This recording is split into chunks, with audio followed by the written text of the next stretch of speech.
मेरा नाम गंगा बिशन मलिक है, गांव बरताना है, डिस्ट्रिक्ट जींद है। आप कभी आके मिल लेना। मैं यह बात जो कही है सारी सबूतों के आधार पर है। जिसको भी है, मैं पूरे इंडिया में जिसको भी चैलेंज, कोई भी हो आए मेरे से बात करे, उसको मैं चैलेंज करूँगा। क्योंकि इसी मामले पर आज मैंने DC SP जींद और SDM शहीदों के ऊपर भी FIR दर्ज करने की मैं कोशिश करवा रहा हूँ, लेकिन होगी। सारी लड़ाइयाँ अटेंड की हैं 1960 से लेकर के, यानी गोवा ऑपरेशन से लेकर के और 1980 तक सारी लड़ाइयाँ अटेंड की हैं। जो आपने देश एक भी ऐसी नहीं है जो अटेंड की जिसमें अगर हमने मार खाई थी तो 1962 में वो पॉलिटिकल लीडर्स की वजह से मार खाई थी, जिसमें ब्राह्मणवाद शामिल था, पंडित जवाहरलाल नेहरू का। नमस्कार, जय जवान जय किसान। जो नारा हमारे देश में गूंजा हुआ था, आज वो नारा विफल होता दिख रहा देश के अंदर। और आप देख रहे हैं जनता शक्ति यूट्यूब चैनल। मेरे चैनल को सब्सक्राइब करना और वीडियो को शेयर करना। आज जो देश के ऊपर, किसानों के ऊपर जो गंभीर संकट है, जो 21वां दिन आंदोलन ले चुका, मैंने लगता है जो देश का ये सबसे बड़ा आंदोलन है। और उसी के उसमें हम किसानों की घर घर जाकर, गांव-गांव जाकर राय ले रहे हैं कि ये किसान आंदोलन सही कर रहे हैं या नहीं कर रहे हैं। तो हमारे साथ हैं रिटायर फौजी, उनसे पूछेंगे जो ये आंदोलन है उसके बारे में। सर, अंकल जी नमस्कार। नमस्कार जी। अंकल जी, आप सुना रिटायर फौजी थे? जी हाँ, बिल्कुल रिटायर फौजी थे। जो वो भी 60-61 का भर्ती हैं और पूरा मतलब उस वक्त हमने लड़ाइयाँ भी देखी हैं और हिंदुस्तान के लिए अपना काम भी किया है। जी अंकल जी, आप जो फौज के अंदर कौन सी पोस्ट पे थे? फौज के अंदर मैं टेक्निकल डिपार्टमेंट में था। जी हाँ जी। आप जब वहाँ पर फौज में थे, कोई लड़ाई भी हुई थी? मैंने सारी लड़ाइयाँ अटेंड की हैं 1960 से लेकर के, यानी गोवा ऑपरेशन से लेकर के और 1980 तक सारी लड़ाइयाँ अटेंड की हैं। जो आपने देश एक भी ऐसी नहीं है जो अटेंड की जिसमें अगर हमने मार खाई थी तो 1962 में वो पॉलिटिकल लीडर्स की वजह से मार खाई थी, जिसमें ब्राह्मणवाद शामिल था, पंडित जवाहरलाल नेहरू का। अंकल जी, एक और बात, जो आपने वे तो लड़ाई विदेश से बाहर की थी, आज एक देश के अंदर सबसे बड़ी लड़ाई है किसान और सरकार की। तो इसमें जो किसान जिद पर अड़ा हुआ, जो ये 3 बिल हैं वे गलत हैं, सरकार कह रही है सही है, तो ये सही है या गलत है? बिल्कुल, इसी मामले में मैं बेहद खुश हूँ। कम से कम यह आवाज़ उठी क्योंकि हमने 1971 में बांग्लादेश को आज़ाद करवाया अपनी सेक्रीफाइस देकर, क्योंकि वहाँ की एक खासियत थी उस केस के अंदर कि पश्चिमी पंजाब के मुसलमानों ने पूर्वी बंगाल के मुसलमानों की औरतों को और उनको इतनी बुरी हालत में उनके साथ जाति की हुई थी कि जब हम उधर चित्तगांव में पहुंचे थे तो वहां पर हमने आदमियों के लिंग कटे हुए हैं, दरवाजे के ऊपर लटके हुए मिले थे, जैसे माला लटकाई जाती है। इससे बड़ा और अत्याचारी कौन हो सकता है? और उसको वो कंडम करने के लिए हम लोग वहाँ गए थे, जिसमें कामयाब हुए। और आज 16 दिसंबर हम उसी को मनाने के लिए जा रहे हैं, वो विजय दिवस के तौर पर। लेकिन मार यहाँ खा रहे हैं आके विदेशी के खिलाफ, एक जुल्म के खिलाफ हमने बाहर तो यह टक्कर ली है एक जवान होने के नाते।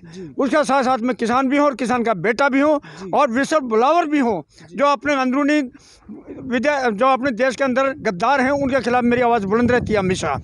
उनके खिलाफ मैं हैरान है कि हमारी जो सर्विस करने वाली फौज है उनको भी मतलब इस तरफ ध्यान देना चाहिए कि मोदी का मोटिवेटेड और लीगलाइज करप्शन को कंडम करने के लिए हमें उजागर करना चाहिए कि वो मोटिवेटेड क्यों है और लीगलाइज क्यों है। यही बात सोचने की है कि मोदी कह रहा है कि हमने मतलब किसान समझते नहीं हैं। हकीकत में समझने का दिमाग उसके पास है, लेकिन वो समझना नहीं चाहता और गुमराह करना चाहता है और गुमराह करने के लिए पूरा जोर लगा रहे हैं। इसमें आप सोचिए, एक किसान जो अपनी खेती करता है वो कितने कीमती औजारों के साथ जो उसने क्या नाम है लोन के ऊपर उठाए हुए हैं, ब्याज के ऊपर उठाए हुए हैं, उन हथियारों को, यानी ट्रैक्टर है, उसका रोटावेटर है, कल्टीवेटर है, सब लोहे के हैं और कीमती हैं, जो कि कई लाख का एक वो है और जिसका कर्ज के नीचे दब करके वो खेती करता है। और उस खेती में कीमत मतलब फिर उसके बाद डीजल है, वो भी महंगा है। उसके बाद जो फसल का जो बीज आता है, जो हम अपनी फसल बेचते हैं उसका 4 गुना लग करके बीज हमें वापस होता है। उस बीज को हम बोते हैं और उसके बाद खाद डालते हैं। वो खाद कितना कीमती है और वह खाद कीमती होने के बावजूद उसके बाद हमें उस दवाइयाँ भी डालते हैं। इतना खर्चा करने के बाद अगर ऊपर से बारिश हो जाए बहुत ज़ोरदार और जोरदार हवा चल जाए और वो सारी फसल गिर जाए और उसमें अड़ लग जाए 2 दिन के अंदर, ये बहुत फर्स्ट क्लास फसल जिसको आदमी उसको मतलब घमंड करता है किसान, वो 2 दिन के अंदर वो 1 पैसे की नहीं रहती, उसको वो बोलते हैं कि ये लो क्वालिटी फसल है। वो लो क्वालिटी फसल किस मुँह से बोल रहा है मोदी और उसकी गवर्नमेंट? उसकी उसने नौकरशाही को भी और आपने को भी, जैसे मतलब कांग्रेस थी ऐसी ही भाजपा है, इनमें कोई फर्क नहीं। जो कल तक कांग्रेस में थे आज वही भाजपा में आए हैं और पब्लिक को गुमराह करें को, पब्लिक सिर्फ इनोसेंट उनको वोट देते हैं। अभी आप यह सोचिए उसके लिए इन्होंने क्या है कि हमने फसल का बीमा किया हुआ है, बीमे की ज़रूरत क्या है? जब MSP डिक्लेयर कर दिया है तो बढ़िया किस्म की फसल की तो वो पूरी कीमत दे रहे हैं, बढ़िया किस्म की जो फसल है उसकी पूरी कीमत दे रहे हैं। जो वो अड़की खाई हर बहुत बढ़िया फसल थी वो एक लो क्वालिटी में बदल गई, उसके लिए किसान कहाँ तक जिम्मेदार है? बताइए आप बताइए, मोदी से पूछिए, आप मोदी बताएगा इसके बारे में। जब वो कितनी मतलब लो क्वालिटी होगी वो बीमा वहाँ पूरा होना चाहिए, क्योंकि लो क्वालिटी जो MSP की पूरी कीमत मिलनी चाहिए उसकी। अंकल जी, जो अभी तो बात चल रही है सबसे गंभीर बात है किसान के बिल की, तो आप बिल के ऊपर क्या कहना चाहोगे? क्योंकि हाँ MSP का सवाल है, जिस MSP को वो दे रहे हैं और बीमा करके दे रहे हैं वो बीमे की ज़रूरत क्या है? वो जो लो क्वालिटी है वो बीमे की पूरी कीमत मिलनी, उसकी MSP की पूरी कीमत मिलनी चाहिए। जब MSP की पूरी कीमत मिल जाएगी तो बीमे की ज़रूरत ही नहीं है फिर जी। अभी जहाँ तक सवाल है आपका, क्या ये बिल जायज़ हैं या नाजायज़ हैं? ये MSP अपने MSP का मेन मुद्दा है। जब MSP ही इनका कामयाब नहीं है तो बिल अपने आप ही फेल हो गए। इनको वापस करना निहायत ज़रूरी है और उसके बगैर कोई सॉल्यूशन नहीं है।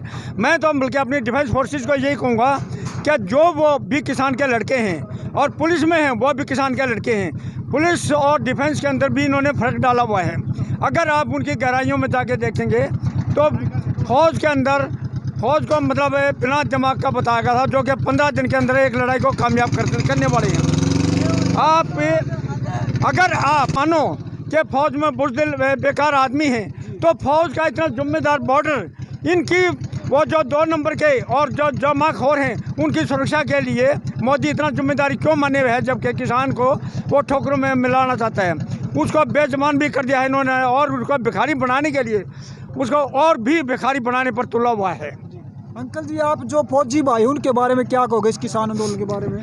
मैं अपने फौजी भाइयों को सभी को यही सलाह दूंगा, अगर जो सर्विस में हैं और जो रिटायर हैं, खैर रिटायर तो कॉपरेट कर रहे हैं, आज भी कर रहे हैं, मगर उनको भी कॉपरेट कहूँ कि उन्होंने बॉर्डर को संभालने के साथ साथ अंदरूनी संभालने की भी उनको ध्यान रखना चाहिए कि हमारे देश के अंदर गद्दार कैसे फल फूल रहे हैं और उनको कैसे कंडम करवाया जा सकता है। क्योंकि उनमें आप देखोगे जो कॉरपोरेट घराने के कॉरपोरेट फैमिलीज़ के लड़के हैं वो, अगर आपको कोई फौज में नजर आए तो मुझे कह देना है।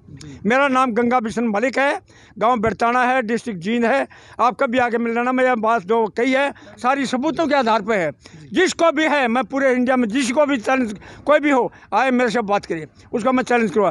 क्योंकि इसी मामले पर आज मैंने DC SP जींद और SDM सफेदों के ऊपर भी FIR दर्ज करने की मैं कोशिश करवा रहा हूँ, लेकिन होगी भी नहीं, मुझे यह भी मालूम है। जी।